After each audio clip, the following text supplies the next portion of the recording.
Good evening. My name is Sarah Watson, and I'm happy to welcome you to tonight's show, Abraham Lincoln and the Matson Slave Case Revisited. This is part of our series of Looking for Lincoln Conversations. One of the most famous cases Abraham Lincoln handled during his 25-year legal career involved the runaway slave Jane Bryant. It is well known that because the anti-slavery Lincoln represented the slave owner, Robert Matson. That he did represent him. John Lupton and Dr. Samuel Wheeler will discuss the case in detail and why it continues to be of interest to historians. John Lupton is the executive director of the Illinois Supreme Court Historic Preservation Commission, and Sam Wheeler is the director of history programs for the Illinois Supreme Court Historic Preservation Commission. I don't think we could have two better people talking about this case with us tonight. For more information about Looking for Lincoln Conversations, you can visit the Looking for Lincoln Facebook page. Now, it is my distinct pleasure to introduce John Lupton and Sam Wheeler. Thank you so much, Sarah. It's great to be back with Looking for Lincoln. Online, doing a virtual program, talking to folks from all over the country, all over the world in some cases. Today, John and I are going to talk about the Matson slave case. In 1847, in Charleston, Illinois, Abraham Lincoln defended a slave owner named Robert Matson. Matson was trying to reclaim 5 of his slaves. A 40-year-old woman named Jane and her 4 children. She had 3 little girls and 1 little boy. Her children ranged in age from 4 to 14. The stakes in this case, if you are Jane Bryant and her family, the stakes couldn't be higher. Their freedom lay in the balance in this case. Lincoln, the future great emancipator as we know him, in 1847, 16 years before he becomes the great emancipator, argued on behalf of not Jane and her children, but on behalf of the slave owner. If Lincoln wins that argument, Jane and her children will likely be re-enslaved. They would be taken by Matson back to Kentucky. Who knows what their fate would have been, but I would assume that the slave owner wouldn't have treated Jane and her children very kindly after this episode. Maybe Jane would be sold further south. Probably if that happened, she would be separated from her children. The little girls, the little boy would grow up without their mother. I don't want us to lose sight of the gravity of what's at stake in this case. Some historians, I'm fascinated with this larger question of how have historians interpreted this episode in Abraham Lincoln's life. Some historians have chosen to ignore it, maybe because it's such a controversial and maybe it's a out of character episode in Abraham Lincoln's life, and they don't know exactly what to do with it. Perhaps that's why they might ignore it. Other folks have argued over the years that Lincoln threw the case.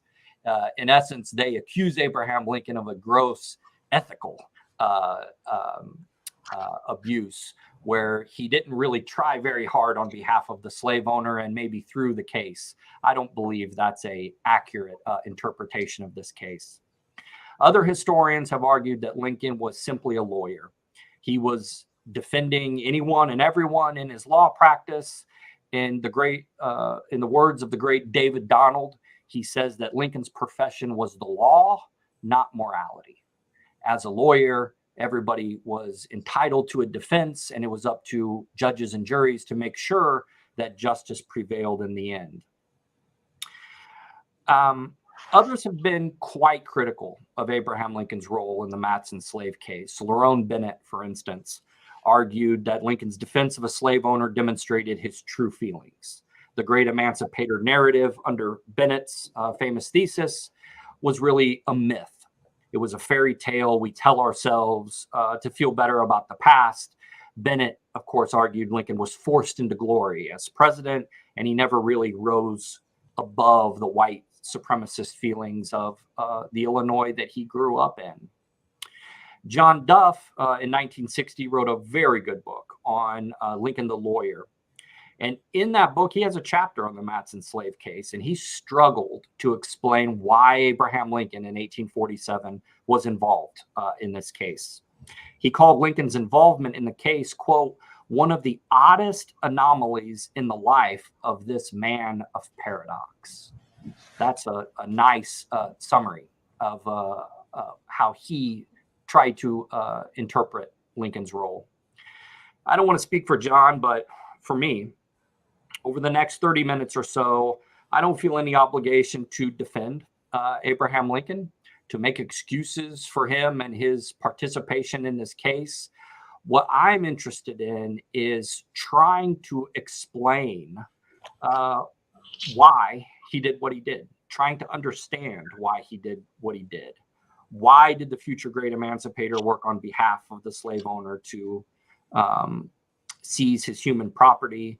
And how did the person, again, that would become the great emancipator, how did that person advance an argument in this case that had a lot in common with the argument Roger Taney would make a decade later, and much less in common with the argument that Abraham Lincoln would use as he attacked Taney's infamous Dred Scott decision?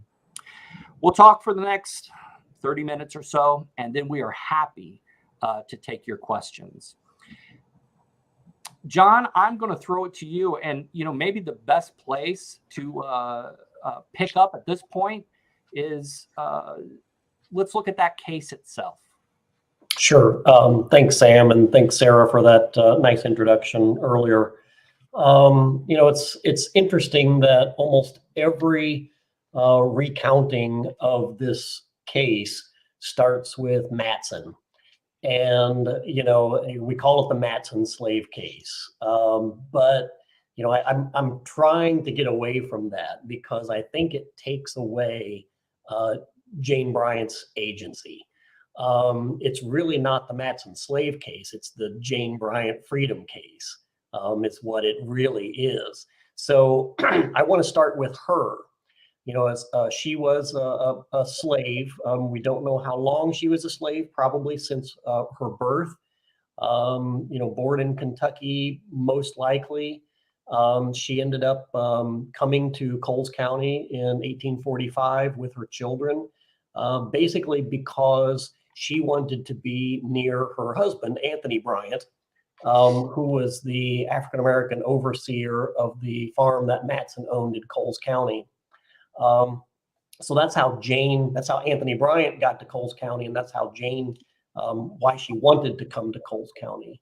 So what we know about Matson is we do know quite a bit about him. Is that he owned a good-sized farm in Kentucky, in Bourbon County, which is just outside of Lexington. We know that he bought property in Illinois in the early 40s, in the 1830s. And he bought property in Coles County in like 1843, I believe. And he would bring, he had upwards of 20 slaves, and he would bring them, some of them to Illinois to work on the farms with spring planting and fall harvesting, and then he would take them back. And he always kind of made it a point that he would say to his, to anyone who would listen, that slaves are here temporarily. They're just here for work, and then I'm going to take them back. And that kind of plays a key role later on. So another character in this story is Mary Corbin, and she's maybe the reason why this whole thing started. She was Robert Matson's mistress, I guess. She was, I think she was married at the time. And then she ended up leaving her husband, maybe getting a divorce from him, and then living with Matson at this farm in Coles County. And Corbin is referred to as his housekeeper, as Matson's housekeeper. And she was apparently kind of a feisty person. And she got into a disagreement with Jane Bryant, as the story goes, because I think she perhaps suspected Jane of having sexual relations with Matson. We don't know if this is true or not, but that's why she threatened to take Bryant down south and sell her, and where she would, basically pick cotton for the rest of her life. So that was the threat.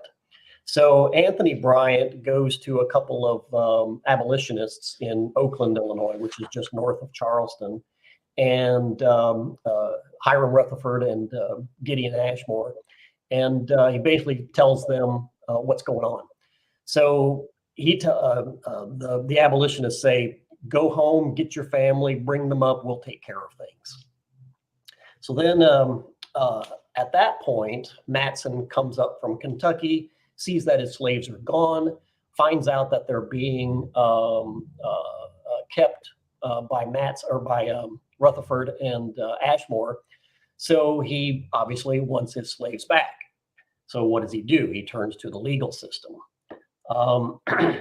So he finds out where they're hiding, turns to the law, hires Usher Linder, an attorney in Coles County, to basically get the slaves back. And so the case goes before a justice of the peace, because basically he's declaring them as fugitive slaves. So the justice of the peace court it's basically always in session, because it's basically at session at will. So he goes to justice of the peace court. Justice of the peace says, this is kind of a big issue. I'm going to bring in a couple of other JPs to hear this case with me. And they basically punt. They don't make a decision, but they say, well, these slaves definitely are runaways. So according to the black codes of Illinois, they have to be taken into custody by the sheriff and then advertised for sale to the highest bidder. Sam, am I missing anything so far? Yeah, so just, kind of to recap here and put a fine point on what's happening. Illinois is a free state, obviously, in the antebellum period. Slavery is a system rife with contradictions. And Illinois is no exception to that. We talk about Illinois being a free state that, however, slavery exists in Illinois in various forms during the territorial period and through statehood. In the early portion, there's all sorts of exceptions to this rule of freedom in Illinois. And the history of slavery in Illinois is filled with individuals trying to find loopholes in the system. And so Robert Matson, this wealthy slave owner that John did a good job of sketching for us, owned slaves in Bourbon County, Kentucky, and he thinks he's found a loophole in the system, not unlike other people in Illinois, that he has land that he needs to be farmed, to be worked, hard manual labor. He brings up a group of slaves in the spring. They do the work, they do the harvest, and then he takes them back to Kentucky. In his mind, he's complying with Illinois law. He's not harboring, he's not having slaves live necessarily, make their home in Illinois. They're just temporarily here. And right, John, you made a good point about this Mary Corbin. Like a lot of folks that are wrapped up in the slave system, she uses this threat to Jane. There's some kind of fight. We don't know exactly what it's about. And she makes a threat that I'm going to make sure that you and your children go back to Kentucky, and it's going to be worse than that. I'm going to see that you're sold further into the South. And you could imagine how frightening that prospect could be, to be broken up, to be split apart from your children. And so Anthony Bryant, I don't know what you think about this, John, but he's kind of a mysterious figure in all this. He's Jane's husband.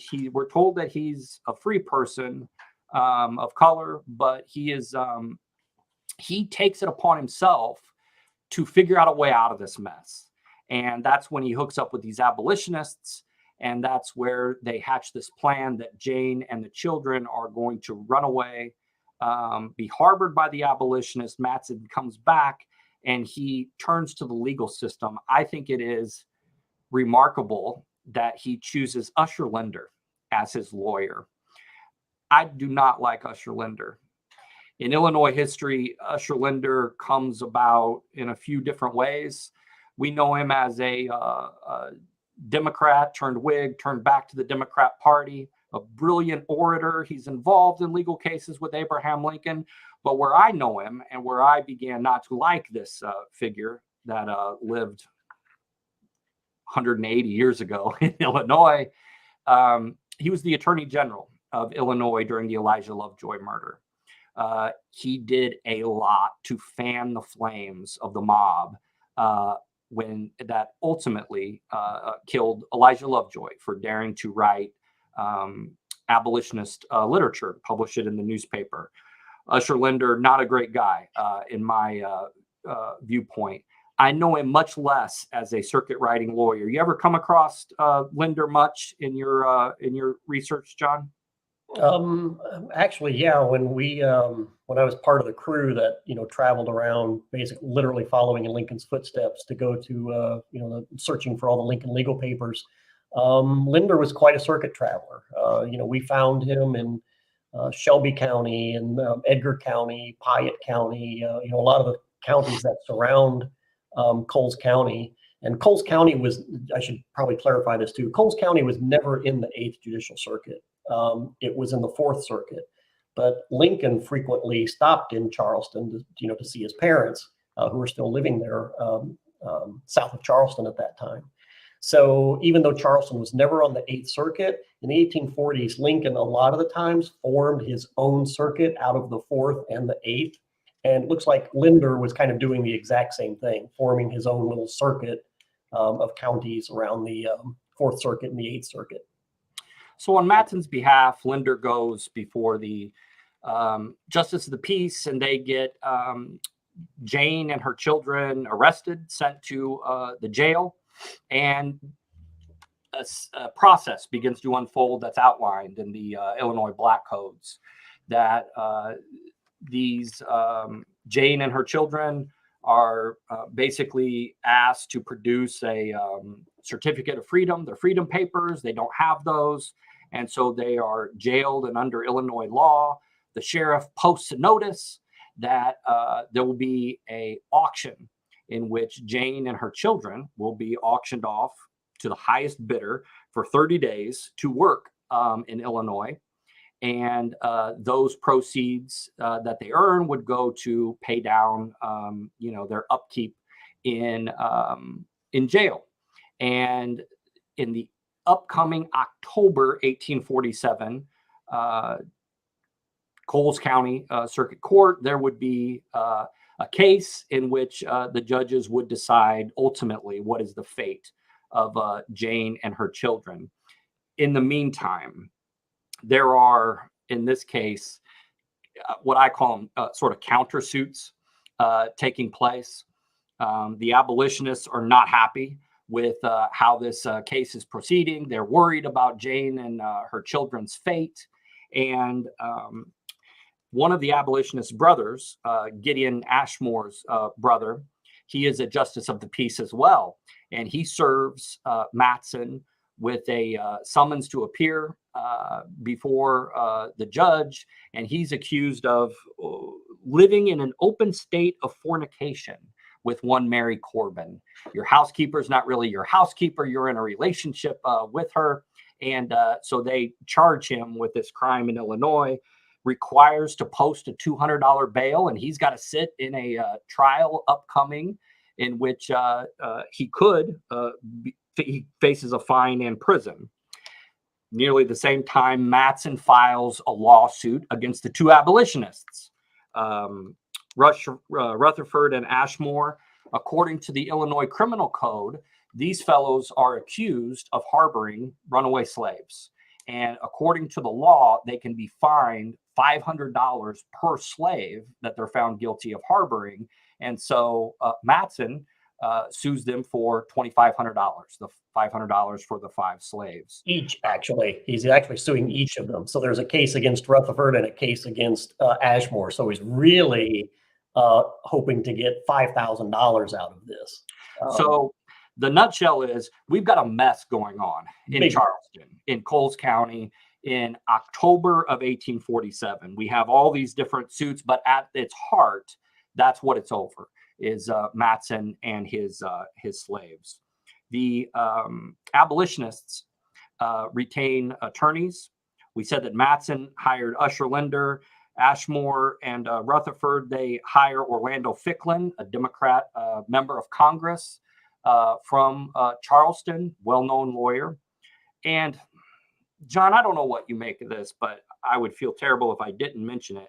Rutherford leaves behind a reminiscence some 40 years after the fact.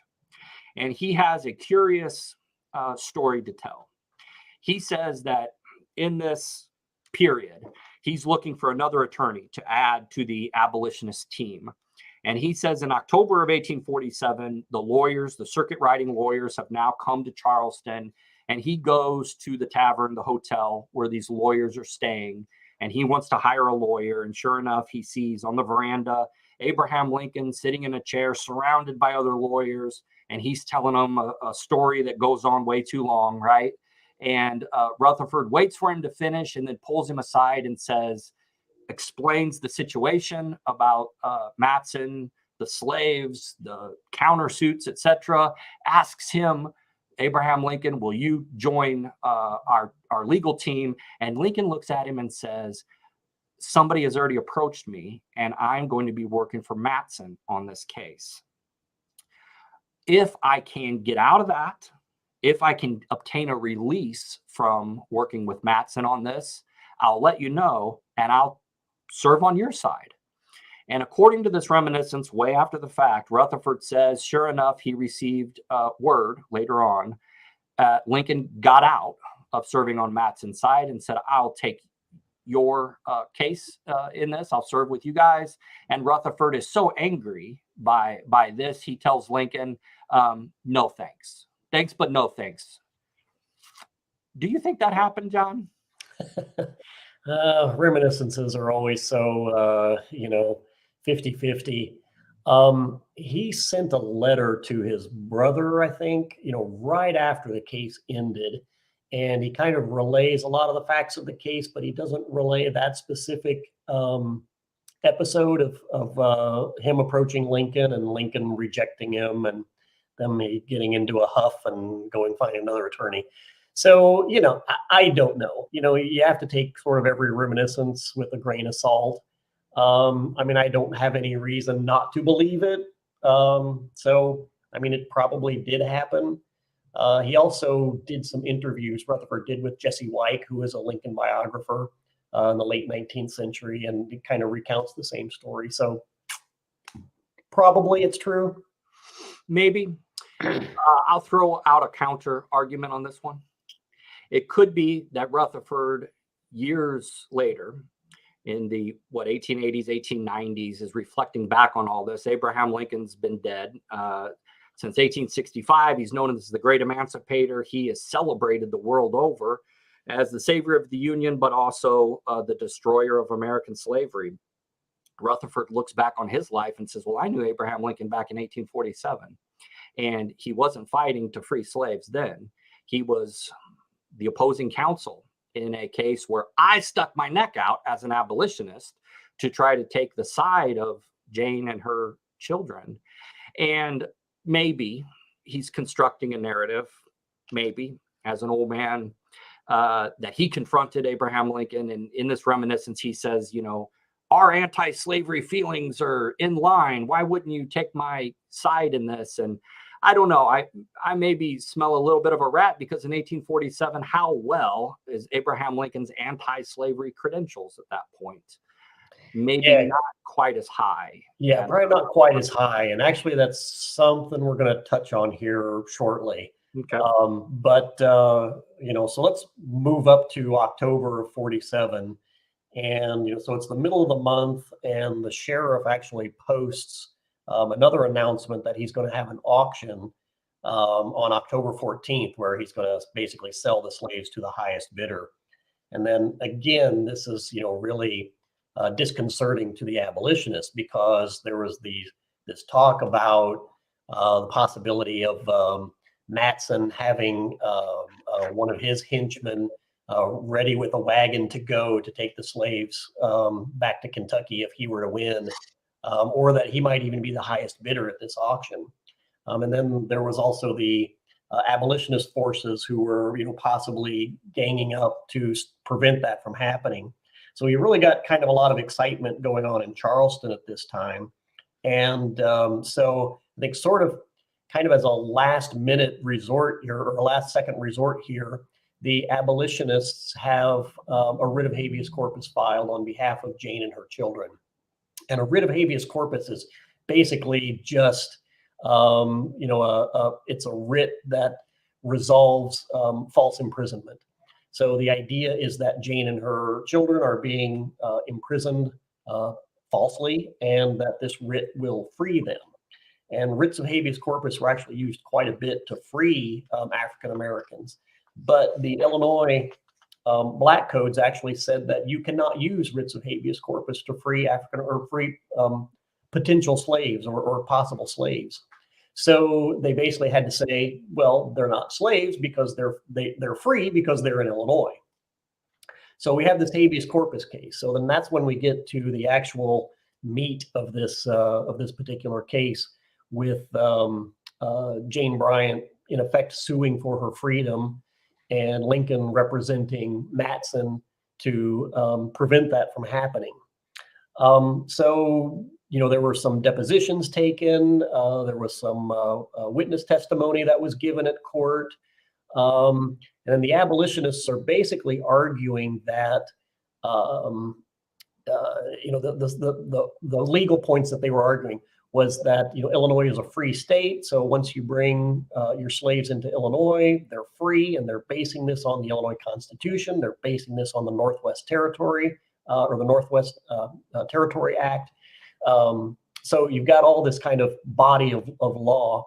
Linder and Lincoln, who are arguing for Matson, Linder actually takes a more aggressive stand. Linder basically says that, slaves are property.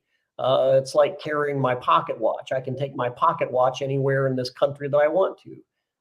Ergo, I can take my slaves anywhere in this country that I want to.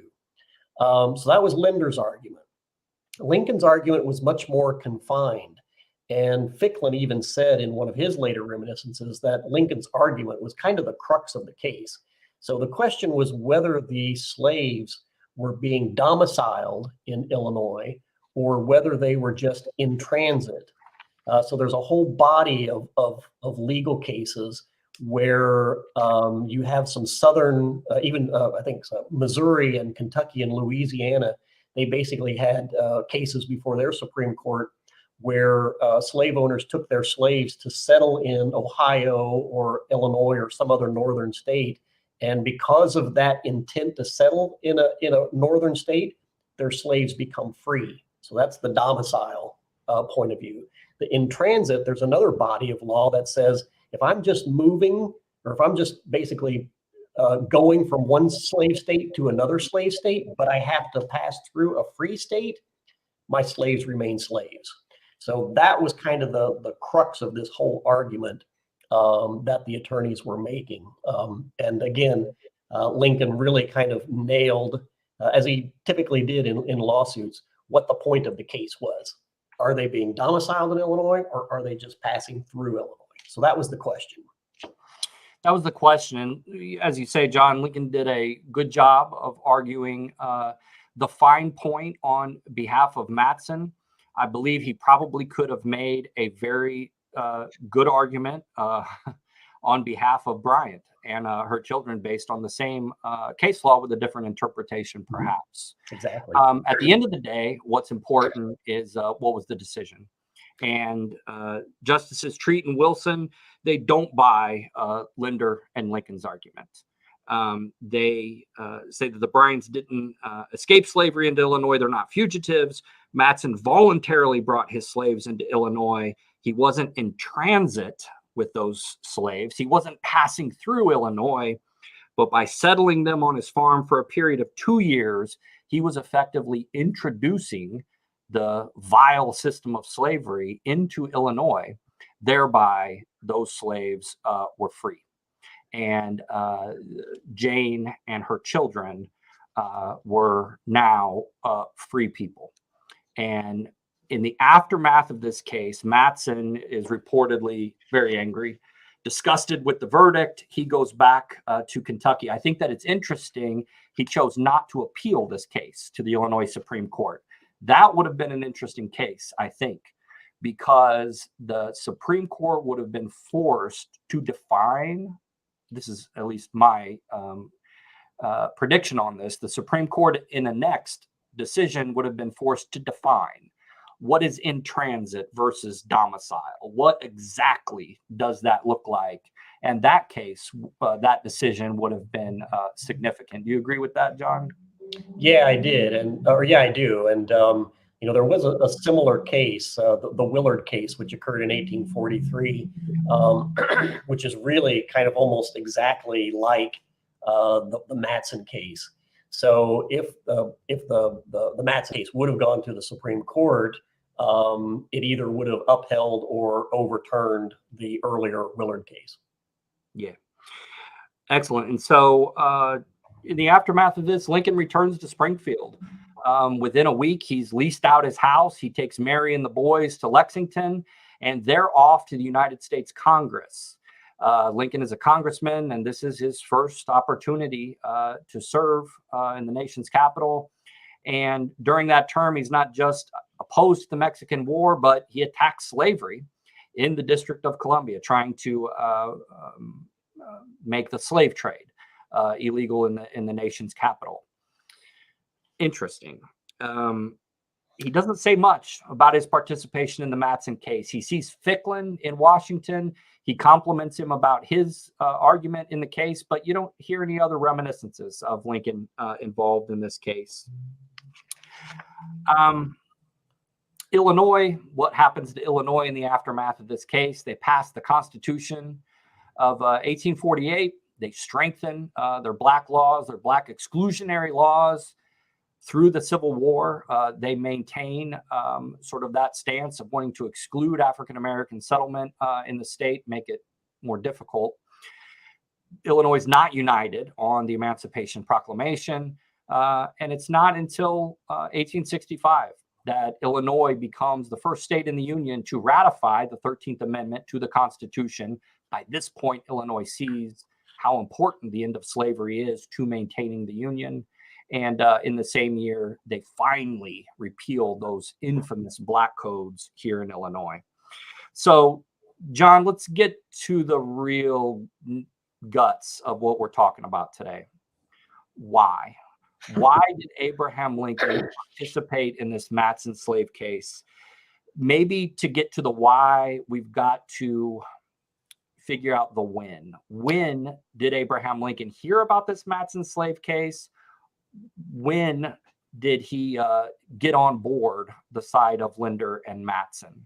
Right. That's kind of a key question because, historians have kind of disagreed when and how Lincoln got involved in this case. And basically, from what we can determine what's going on here is that, one historian says that once Matson learned about his slaves being escaping, that he made a trip to Springfield to specifically seek out Abraham Lincoln so he would represent him. I don't think that's true. There's also a case, or not a case, but an example where Treat and Lincoln travel from Springfield to Charleston so Treat can hear this case. Because as you had mentioned earlier, this was tried before two of the Illinois Supreme Court justices who were doing their circuit duties, Wilson in the 4th, Treat in the 8th. So, again, why was Treat there also? So from what we can tell, Lincoln was traveling the 8th Circuit early on in his term. So in September, he was going to Tazewell County, Woodford County, McLean County, and we know definitively that he was in DeWitt County, and then his circuit riding after that stopped. So he didn't have any cases in Edgar or Vermilion or Piatt or Champaign.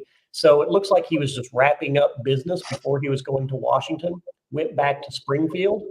And then I do believe he purposefully made this trip to Charleston, not because of the Matson case, but because he was he did have some legal business that he needed to wrap up in Coles County. I think there were 3 or 4 other cases that he had kind of still outstanding, wanted to finish those up.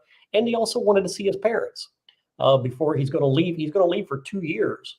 So he's not going to have an opportunity to see his father and his stepmother like he did at practically every term of the circuit. So he wants to see them too. When he gets there, he hears about this case. This is my interpretation. When he gets to Charleston, he hears about this case. And he gets asked by both sides to participate, and he ends up taking the side of Matson. Now, Treat was there because obviously Treat was the judge, so he's traveling the circuit.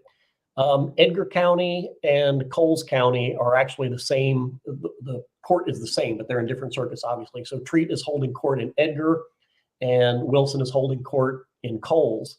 Edgar is a small county. It gets done. He has to pass through Charleston to get to Shelbyville, which is the next county on the circuit. So while in Charleston, Wilson sees him saying, hey, we got this big case here. Why don't you and I sit together on it? So, I mean, that's why Treat was involved in this case, because it was a big case and he happened to be passing through at the right time. Lincoln got involved because he wanted to go see his parents and he had some other business to wrap up. So that's the how he was there. So he didn't have to take this case. When Linder or Matson approached him, he could have said, no, this isn't my cup of tea. I don't want to go there. Or he could have, gone directly to Rutherford or Ashmore and said, hey, I'll be on your side. But Lincoln didn't have to be in this case. He still accepted this case. And really, that's the $64,000 question. Frankly, I don't know if we have an answer. I don't think it's, I agree with what you said earlier, Sam. I don't think this is Lincoln's finest moment in terms of the law. Now, I know you have to separate, your personal feelings from your legal feelings. Nowadays we call it zealous advocacy, that you represent your client to the best of your ability, regardless of whether you agree with that client or not. There was no zealous advocacy as defined as it is today, but it did exist then, that you represent your client to the best of your ability. Lincoln did that, but he didn't have to take the case. So Sam, why did he take the case? John, I kind of agree with you that we just don't know, but I'm going to tell you why he did it right now. So in 1847, this is Abraham Lincoln. He takes this case, as you said, he didn't need to take it, but he does take it. I think Abraham Lincoln is somebody that hasn't yet, by 1847, drawn a moral line on this issue of slavery. He is consistent in wanting to save the Union, perpetuating the Union for all time. America is a noble experiment that he wants to see continuing. And the way that we do that is we accept that the nation is a house divided. He has always lived under a nation that was divided between half slave and half free. And when there are disputes in our business world in 1847, you appeal to the law, and the law mediates those difficulties. As a politician by 1847, he has a lifetime of seeing the political system forge compromises that is able to maintain the Union, even though it's half split between slavery and free. The Missouri Compromise is a perfect example that he holds in very high esteem.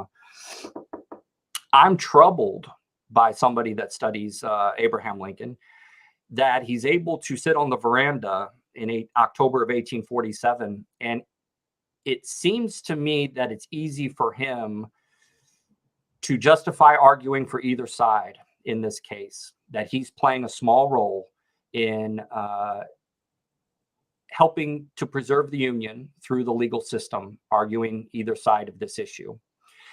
Not every lawyer that Lincoln was associated with viewed things that way. Salmon Chase, a guy that is hard to love during the American Civil War. During this period, he's a lawyer. He's much more of an activist lawyer than Abraham Lincoln ever was. Salmon Chase would never have taken on Matson's defense in this case. It's disappointing, I suppose, for some folks to come to terms maybe with that moral compromise that Abraham Lincoln is able to forge in 1847. But like I said at the beginning, and where I'll end on tonight, and then I want to take some questions, is that the Lincoln in 1847 is not the Lincoln that reemerges on the political scene in 1854. I don't believe for a second Abraham Lincoln would have taken on Matson's case post Kansas-Nebraska Act. Unlike before, opposition to slavery becomes a moral issue in Abraham Lincoln's mind. And anybody that sort of doubts that transition in Lincoln's life, I would challenge you to go back, analyze perhaps some letters. One letter in particular, where Abraham Lincoln writes to Joshua Speed's sister. In 1841, he's recalling being on the Ohio River and seeing slaves aboard a ship that he was riding on. That is a very different reminiscence than the one that he writes to Speed, reflecting on the exact same episode, but now in the middle of the 1850s. He talks about it in much different terms, that this is a scene, seeing those slaves shackled together has been a continual torment to him in his mind.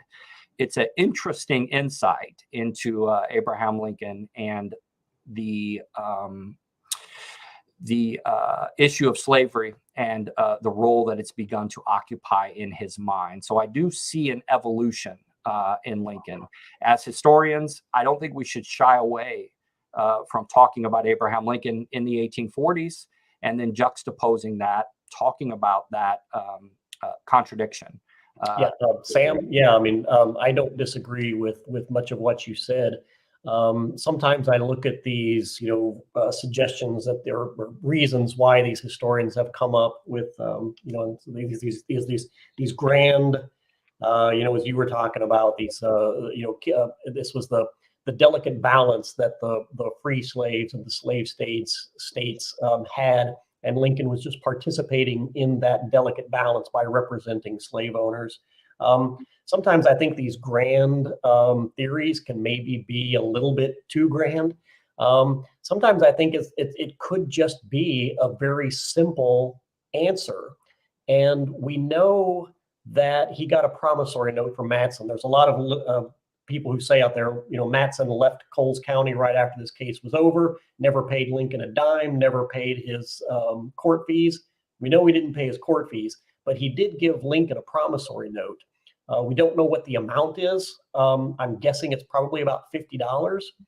And so, it wasn't that Lincoln was necessarily doing this for the money, but when he did his legal business in Coles County, he frequently gave his promissory notes to his father and his stepmother to collect. Here, this is what I made at this term. Here's a couple of promissory notes. Go collect them when they're due. And then he would just wash his hands of that matter. So it could be just as simple that he took this case because he wanted to get his dad some extra money before he leaves for Washington. This case was the way to do it. I don't think you're wrong on that, John. And I would just underscore the point. Wow, how flippant of him to, if that was true. Exactly. Take this case that, remember what's hanging in the balance again, Jane Bryant's freedom and the lives of her 4 children. If Lincoln really was that flippant in his attitude, I think that is reflective of that slave society that he's lived his entire life in Illinois. It's going to touch every aspect of people's lives, and I would take issue with Lincoln on that he is able. And some historians have said that too, that Lincoln's attitudes towards slavery was really, I don't like it, but it's constitutionally protected and I got to deal with it. Yeah. But I think, your point about the Lincoln of 1847 versus the evolved Lincoln of 1854, Lincoln would not have taken this case in 1854. He did in 1847. He wouldn't have after slavery became much more of a moral issue because of the Kansas-Nebraska Act. John, you and I could talk about this for another 5 hours, I bet. But sorry, audience, I know we could. Yeah, well, we could, believe me, we could. But I want to hear from folks at home. Reactions to what we talked about, and then some questions or comments. Heather, I'll throw it to you. Well, thank you. Hello, everyone. My name is Heather Wickens. I'm program manager at Looking for Lincoln. It is now time to take your questions. So, and many of you have already put them in the chat, so we will start on those. But if you have a question for either or both of our hosts, our speakers today, I will get through as many of them as you can type in the chat. So our first question, and there are lots of questions, gentlemen, is, hold on, Sam and I will try to be succinct in our responses. Okay, well, I won't hold you to that, but that would be good. All right. All right, here we go. Our first question. How much influence do we think the Matson slave case had on Lincoln's argument for emancipation and later the end of slavery in America? I'll take it. I don't think it had a whole lot of influence on Abraham Lincoln. There's no reminiscence that Abraham Lincoln ever talked about this case, aside from that one note that he had for Ficklin when he sees him on the streets in Washington of, you made a really good argument about freedom in Illinois according to the Northwest Ordinance and the Constitution of Illinois. This isn't something I think that Lincoln talked about a lot, his participation in Matson. And if my instincts are correct, if you walked up to President Lincoln and tried to remind him about his participation in the Matson case, I think he would try to change the subject very quickly, because I don't think that is something that he wanted to think about, because I believe he learned to probably regret that. Yeah, agreed. Okay. All right, here is another question. All right, and it's about a different case involving Lincoln. So if you don't know the case, we'll just give a pass on this one. So it is about Lincoln's role in Bailey versus Cromwell. Okay, I've got nodding heads. So you guys, okay, the individual would like you to compare and contrast that case with the Matson case. So that question comes from Scott Schroeder. Scott's awesome. Hey, Scott. That is a case that is often in the Lincoln literature presented as a juxtaposition to Lincoln's role in the Matson case. And so many times the Bailey case gets misrepresented. So John, you want to tell us what the Bailey case is really all about? Yeah, just kind of in a quick nutshell here. The Bailey case happened in 1841, and this is about the slave Nance. She was sold, and a promissory note was given to pay for her. I don't remember which one was which, but Bailey was buying it off of Cromwell, I think, or I'm not sure which way it went. But so Cromwell died, so Bailey sues to recover on the promissory note, and by this point, Nance had already asserted her freedom. She, had accounts at some general stores, so she had already shown that she was free. But in this case, Lincoln argues that slavery is not legal in Illinois, therefore the promissory note's consideration, which is Nance being a slave, is not valid. So the consideration note is not valid because Nance is not a slave. So that was the crux of that case and that argument. So there's some similarities between the two, in that Lincoln was using, the Northwest Ordinance and the Illinois Constitution to show that slavery was not allowed in Illinois. But the fact that Nance, freed herself, and basically Bailey kind of allowed it to happen, make this case a little bit different. She wasn't a quote unquote runaway slave like the Bryants technically were. So good question, and yeah, it's a great case to look at with the Matson slave case a lot. Okay, and I think you guys have answered it, which is basically after the Matson slave case ended, Lincoln never really talked about it again. So the question is, was he ever questioned about it politically? Not that we know about. No, you would think that maybe someone like Douglas would bring it up in the debates, but he never did, or if he even knew about it. It's interesting that the case takes place in Charleston. Some of Lincoln's most unfortunate comments about equality occur in Charleston in 1858, where he basically is trying to refute the charge during the Lincoln-Douglas debates that Douglas is making that Lincoln is an abolitionist and you can't vote for him because he's, this radical abolitionist. Lincoln spends the entire Lincoln-Douglas debates, particularly the one at Charleston, trying to correct the record. No, I'm not an abolitionist. No, I do not believe in perfect equality between the races. But Lincoln doesn't bring up his participation as a lawyer in the Matson slave case, not even in Charleston. And I suspect that's because he doesn't want to talk about that. Mm-hmm. Yep. Yeah, you'd think he would want to, but in that particular case, to kind of defend himself, but he doesn't really want to talk about it. Okay, here's our next question. Do we know what happened to Jane and her children? So we know a little bit, and this is the part of the entire story that got me interested in the Matson slave case to begin with. For whatever reason, Jane and her children do not end up settling in Illinois.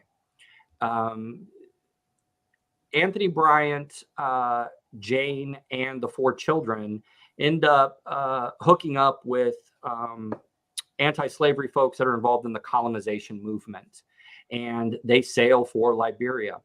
Abolitionists pay for their passage across the Atlantic Ocean. They sail from New Orleans. We know that. They pay for their passage, and according to Anthony Bryant, he has $9 to purchase supplies for he and his family while they're making that voyage across the ocean. They land in Liberia. They're in Monrovia. By May of 1848, they come across Reverend Samuel Ball, who is a African-American from Springfield, Illinois, who has been sent to Liberia on a fact-finding mission by folks that are colonizationists in Illinois. They want to know, what are the conditions like in Liberia? Is this something we should be funding? How exactly can we help the enterprise? Samuel Ball writes a small pamphlet revealing his findings, and he comes across Anthony Bryant, and he writes about running into Anthony Bryant in Monrovia 6 months after he and his family have arrived there, and Bryant is in a deplorable state of conditions. He tells Samuel Ball that it has been a horrible mistake for he and his family to come to Liberia. They are penniless and they're starving. He tells them a story about how they had to beg simply to get a chicken to feed the entire family. And at the end of this interaction, he begs Ball, take us back home with you to the United States, or at least raise money for us so we can get out of here. And that's where the Bryant story ends. We have no idea what happens to Jane Bryant, Anthony Bryant, or their 4 children from that point forward. I have dug, and I have yet to find anything. And one other kind of, there were a lot of subscriptions that were being taken to help pay for their passage to Liberia. One of the people who donated to this cause was William Herndon, who was Lincoln's law partner in Springfield. And really, I think what this whole Liberia thing shows is, that colonization is just something that could not work. But it also really shows how harsh the Illinois Black Codes were. While they got a certificate of freedom, after this case was over, they must have felt that they could not remain in Illinois for either fear of being sold back into slavery or what. But again, that just kind of demonstrates how awful these Black Codes are. That's a great point, John. And, I would just underscore it further that we don't know what the motive was for Bryant and their family to go to Liberia. It could have been that they waited and said, life is not going to be great for us here in Illinois, and so we need to go overseas. It's likely as well that these well-meaning abolitionists encouraged them to not settle in Illinois, but to go overseas into to Liberia, because the races just can't live together, or these well-meaning anti-slavery folks don't want to be settled by African Americans. Mhm. All right, so here's our next question. Somebody asked if you could explain, and I'm asking to do this briefly, the Kansas-Nebraska Act and what it did. Like, why did it change Lincoln? Like, because that is a pivotal point in changing Lincoln's like political career. So, briefly explain the importance of the Kansas-Nebraska Act in Lincoln's life. I'll start, Sam. All right. So basically, the Kansas-Nebraska, there was this, like I said earlier, this delicate balance between the slave states and the free states. And that was, basically enshrined in the Missouri Compromise. And what that meant, of course, that you couldn't have slave states north of that Missouri Compromise line. Kansas-Nebraska changed that entirely. So it basically said that if you are a territory or state that wants to come into the Union, you can vote popular sovereignty, whether you want to have slavery or not. And then that really upended this, as I said, this delicate balance.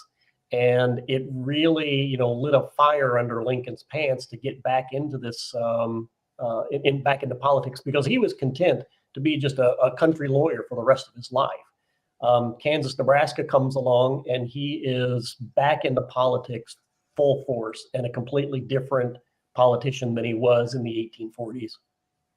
So that's as brief as I can go. Sam? Just one point to add upon that. If you're an anti-slavery person, your goal in life will be to live to see the end of slavery. The best you can hope for is that you will put slavery on the road to ultimate extinction, and that is by confining it to that area of the South where it's protected constitutionally. At its core, why Lincoln says he's thunderstruck when he reads the Kansas-Nebraska bill, it, for the first time in his life, has the possibility of expanding slavery from the South, breathing new life into that horrible institution. And that's why Lincoln reacts so forcefully to it. Okay. And that's why Douglas becomes the arch villain in Lincoln's life at that point. Because he wants to expand it, or he wants to give the states or territories the opportunity to expand it. Okay, so here's our last and final question for this evening, and both of you get to answer this question. All right, so why should we in the 21st century study the life of Abraham Lincoln? Why is it relevant in 2022 to learn about Lincoln, who lived in the 19th century? And you guys can decide who gets to go first. I'll take it. Okay. Why should we care about Abraham Lincoln? What does Abraham Lincoln have to tell us? I think if we at all are struggling to understand life in the 21st century in Illinois, in the United States, or in the world, I would challenge you to look to the past. And the life of Abraham Lincoln, I think, is a critical crossroads in American history. The founding generation created this country, founded on this ideal that all men are created equal. They're the same folks who wrote a constitution that never mentioned the word slavery, but protects that institution in at least 10 different places in the United States Constitution. That crisis, the pot boils over in Abraham Lincoln's lifetime. And the Civil War is a test for, is this nation founded on democracy and representative government, is that going to be able to be a sustainable form of government? If the Union loses, the country splits up. Perhaps you would see that pattern repeated time and time and time again for the rest of American history. Lincoln in the Civil War is able to save the Union, saves democracy in the meantime. And I don't ever want to talk about how that is not significant. That is so significant because that ensures we become a nation really committed to living up to that ideal in the Declaration that all men are created equal. We see the end of slavery, and we see a nation that is built on that promise of maintaining representative government. And it's through that course, that direct chain, that America as we know it, as a force of good in this world, takes its shape. If Lincoln is unsuccessful, I don't think that same pathway is open to us. Yeah, Hey, that was a good response. I would probably respond a little bit differently. I mean, Sam's not wrong, but I just maybe want to add to that a little bit is that, we have this mythological view of Abraham Lincoln that he's, practically godlike. And, that's why, I think looking at cases like the Matson slave case and, Lincoln was anti-slavery. He was not an abolitionist. He clung to colonization well into the Civil War. He was reluctant to issue the Emancipation Proclamation. I mean, it's telling us that this is a human being with all of his flaws, just like all of us, we're all humans. We all have flaws. And, when I study Abraham Lincoln, I feel like I'm learning more about the human being, Abraham Lincoln, than I am the mythological Abraham Lincoln, who sits on a pedestal and, we all worship at his altar. That's not good. So to me, studying Lincoln and really studying any person in history just humanizes them. All right. Well, I would like to thank you both for joining us this evening. It has been a fabulous talk. There was lots of questions. So thank you very much. And to our audience, thank you so very much for tuning in tonight. And we will be back next month. Have a good evening. Thanks, Heather. Thank you. Bye.